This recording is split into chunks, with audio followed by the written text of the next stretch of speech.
Bir Nigıl Россия партия өлеләбіт сылларын тұқары ылбыт етағалын сүдәрі хоқтақ. Бұтығынан дойды президенті Владимир Путин тұстақ партия 15 сейхін ағырғаратты. Ғымы егірітілібіт барылан қоластағын қағаңы тағырда кен қабанын ақтық аста, манна барыта 10 миллион керіңе кейі қытында дембелетеді.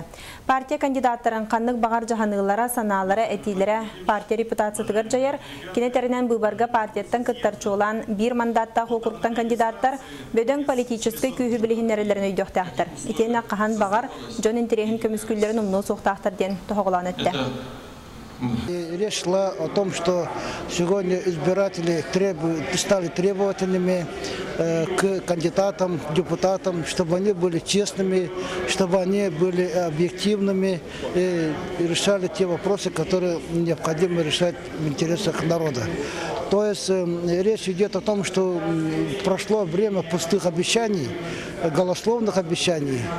То есть сегодня избиратели не приемлют обманов, которые бывают со стороны кандидатов в депутаты разного уровня, в том числе Государственной Думы. С этой точки зрения я абсолютно согласен с Владимиром Владимировичем. Это требование, она должна сегодня как бы воспитывать, что ли, культуру политическую и у кандидатов. Мы должны понимать, что Единая Россия должна идти с конкретной программой, с конкретными ориентирами на будущее страны. С этой точки зрения президент согласился с той программой, которую представил лидер партии Дмитрий Анатольевич Медведев. Не забывать.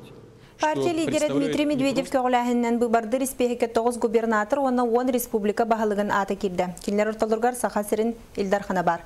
Манетәңе регионнағы бөліқтер, оны бір мандаттағы округтар аттанылар. Сақа сірі үхіс нөмірдәғы регионнағы бөліққа келді. Манна республика бір Нигыл Россия партияттан Госдума бұбарығар республикаға олырар регион аттанылар. Келінер орталырғар Галина Данчикова, Юрий Куприянов, Чокур Гаврилев, Владимир Амосов, онна Сахамин Афанасьев.